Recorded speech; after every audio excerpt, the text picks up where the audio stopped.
سر تحریک انصاف نے باقاعدہ احتجاج کا اعلان کر دیا اور میاں نواز شریف نے کہا ہے کہ کسی صورت اب ڈی ٹریک نہیں ہونے دیا جائے گا ملک کو اور ایسے احتجاجوں کی اجازت نہیں دی جا سکتی.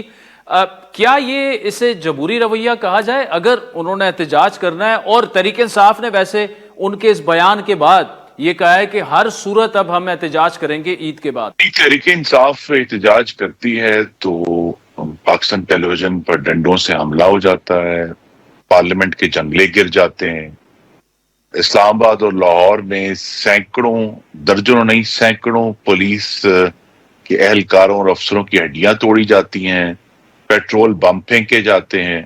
اور ابھی جو حالیہ احتجاج انہوں نے 26 نومبر کو کیا تھا اس میں 5 رینجرز اور 1 پولیس مین کی شہادتیں بھی. تحریک انصاف جب احتجاج کرتی ہے تو پشاور ریڈیو پاکستان کی عمارت جل جاتی ہے، وہاں 150 جانور بھی جل جاتے ہیں، جنا ہاؤس جل جاتا ہے، شہیدوں کی جو یادگاریں ہیں ان کی بے حرمتی ہوتی ہے. تو تحریک انصاف کا ریکارڈ تو احتجاج کا بڑا ہی بھیانک ہے. اگر وہ پرامن احتجاج کی کوئی مثال ایک اور قائم کر دیں شاید کے پی میں تو ضرور ان کو وہ احتجاج کریں. اگر جو ڈیزگنیٹڈ ایریاز ہیں راولپنڈی میں یا لاہور میں وہ کرنا چاہتے ہیں وہاں ضرور احتجاج کریں، لیکن ان کا جو مقصد تو وہی ہے جس کو محمد نواز شریف نے واضح طور پر کہا کہ وہ حکومت کے کاروبار کو، پاکستانیوں کی زندگیاں اور ان کے روزگار کو ڈسرپٹ کرنا چاہتے ہیں. تو لہذا ڈسرپشن کی اجازت تو نہیں ہے.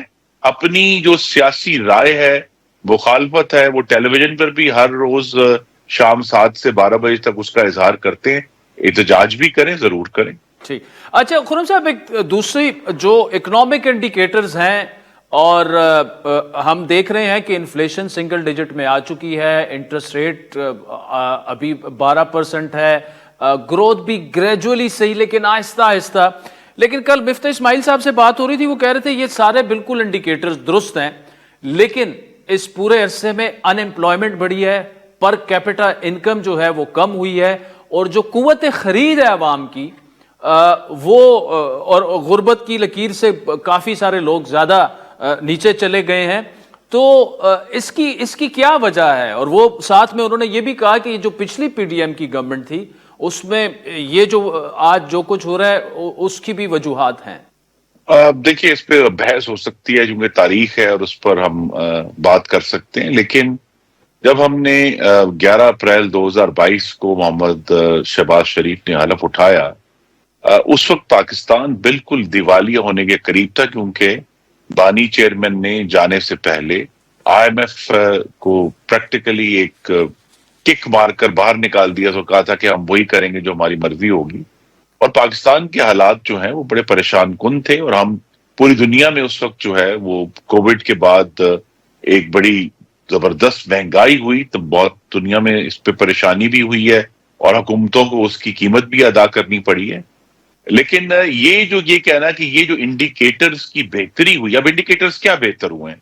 سب سے بڑی بات جس کا آپ نے ذکر کیا کہ مہنگائی، یعنی مہنگائی کا مطلب یہ ہے کہ قیمتیں اب نہیں بڑھ رہی. قیمتوں کو روک دیا ہے شہباز شریف کی حکومت نے اور ان کو مزید بڑھنا نہیں بڑھ رہی وہ. تو یہ بہت بڑی کامیابی ہے کہ اگر 38% بڑھ رہی تھی آج سے کوئی 1.5 سال پونے 2 سال پہلے، تو اب وہ اس میں اگر نہیں بڑھ رہی تو یہ ایک کامیابی ہے.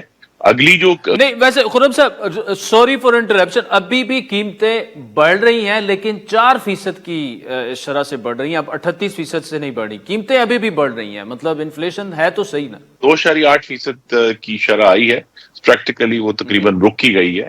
لیکن جو بات سمجھنے کی یہ ہے اور جس کا شاید مفتاح صاحب نے بھی ذکر کیا، وہ یہی ہے کہ جو مہنگائی ہوئی ہے اس کے نتیجے میں پاکستانی کی قوت خرید ہے. وہ قوت خرید کیسے بڑھے گی؟ کہ ہم نئے روزگار پیدا کریں. ہم جو سپلائی کی سچویشن ہے پاکستان میں، مختلف اوقات پہ 4 یا 5 کچن آئٹمز ہیں، ان کی سپلائی کو قائم رکھنے کے لیے ان کو زیادہ کریں تو آپ دیکھیں گے کہ وہ قیمتیں گریں گی اور قوت خرید میں اضافہ ہوگا. لیکن اصل چیز جو ہے وہ ہے اکنامک گروتھ، جو کہ اس وقت بہت بڑا چیلنج ہے شہباز شریف کی حکومت کے سامنے، کہ جو استحکام انہوں نے الحمدللہ حاصل کر لیا ہے اس کو اکنامک گروتھ میں کیسے بدلنا ہے، جس کے نتیجے میں پھر تنخواہیں بڑھیں، لوگوں کی قوت خرید بڑھے اور ان کو یہ احساس ہو کہ ملک خوشحالی کی طرف جا رہا ہے. تو یہ جو کارنامہ انجام دیا گیا ہے پچھلے ایک سال میں، ہمیں اس کو کسی طرح کمتر نہیں سمجھنا چاہیے. لیکن چیلنج یہی ہے کہ جو پاکستان میں کروڑوں مرد و خواتین نوجوان جو ہیں، ان کے لیے وافر اور بہتر روزگار پیدا کرنا، اور جو آج بھی جن کے پاس روزگار ہے ان کی تنخواہوں میں اضافہ جو ہے وہ تبھی ہوگا کہ اگر ملک جو، اور میں اس کو جوڑوں گا محمد نواز شریف کی نے جو بیان دیا ہے، کہ اگر ملک میں ڈسرپشن نہ ہو اور ہم یکسوئی سے اپنی معاشی بہتری کی طرف کام کر سکیں، ایک صوبے کے وسائل لے کر وفاق پر حملہ آور نہ ہو اور وہ صوبے کے وسائل اپنے صوبے پر خرچ کرے، جس طرح مریم نواز صاحبہ ہر روز ہمیں نظر آ رہی ہیں کہ صوبے کے وسائل اپنے صوبے پر خرچ کر رہی ہیں، تو اس سے بھی اکنامک گروتھ بڑھے گی. اور سب مل کر بیٹھیں اور اس پر غور کریں، کیونکہ اس وقت جو ہے اکنامک گروتھ کا فارمولا آئی ایم ایف کے پاس نہیں ہے. وہ حکومت پاکستان کو بہت ہی بولڈ ڈیسیجن لینے پڑیں گے جس کے نتیجے میں ہم اکنامک گروتھ تک پہنچیں گے. اچھا خرم صاحب، تفصیلی آپ نے جواب دیا، لیکن اس پر سب کو مل کر سوچنا پڑے گا. یہ آپ کا ایک سینٹنس میں کوٹ کر کے اسی میں سے سوال نکال رہا ہوں کہ جے یو آئی اور پی ٹی آئی الائنس بن رہا ہے، ان کا جا رہا ہے، اور آپ کو پتہ ہے مولانا صاحب کے پاس تو اسٹریٹ پاور ہے، پی ٹی آئی کی پاپولیرٹی اپنی جگہ پر، اور ساتھ میں صرف یہ دو جماعتیں نہیں، پیپلز پارٹی بھی آپ سے ناراض ہے کہ جو وزیر اعظم صاحب نے ان سے وعدے کیے تھے وہ پورے نہیں ہو رہے، وہ آپ کے مینڈیٹ پر سوال اٹھا رہے ہیں. تو کم از کم تھوڑی توجہ اس جانب بھی حکومت کو دینی ہوگی کہ آپ سولو فلائٹ لے کے تو پاکستان کو آگے نہیں بڑھ سکتے، کم از کم پیپلز پارٹی کو تو راضی کریں نا آپ. باقی جماعتیں تو چھوڑیں، وہ تو پوزیشن ضروری ہے. اور میری یہ توقع ہے کہ وزیر اعظم اور ان کی کابینہ کے اراکین جو ہیں اس پر توجہ دیں گے. اب چونکہ ہم قریب آ گئے ہیں مالی سال کے آخر میں اور نیا بجٹ بن رہا ہے، اور اس کے اندر جو بھی پیپلز پارٹی کے جائز مطالبات ہیں، چاہے وہ سندھ کے حوالے سے ہیں، پانی کے حوالے سے ہیں، ان کو اس آنے والے بجٹ میں ایڈریس میری توقع ہے کہ کیا جائے گا.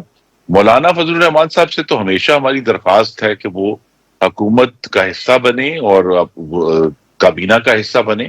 لیکن اگر انہوں نے یہ فیصلہ کیا کہ وہ اپوزیشن میں رہنا چاہتے ہیں، یا اگر وہ الائنس بھی بناتے ہیں، تو یہ الائنس جو ہے حکومت اس کو ویلکم کرے گی، کیونکہ اس کا مطلب یہ ہے کہ مولانا کی موجودگی کسی الائنس میں اس بات کو یقینی بنائے گی کہ پھر رینجرز کی شہادتیں نہیں ہوں گی، جانیں نہیں جائیں گی، عمارتوں کو آگ نہیں لگے گی، اور اگر احتجاج ہوگا تو پرامن ہوگا. تو اگر اس الائنس بننے سے ایک انتشاری جماعت جو ابھی تک انتشار اور فساد کی سیاست کر رہی تھی، اگر وہ پرامن احتجاج کی طرف آتی ہے تو تمام جمہوری حکومتیں اس کو ویلکم کریں.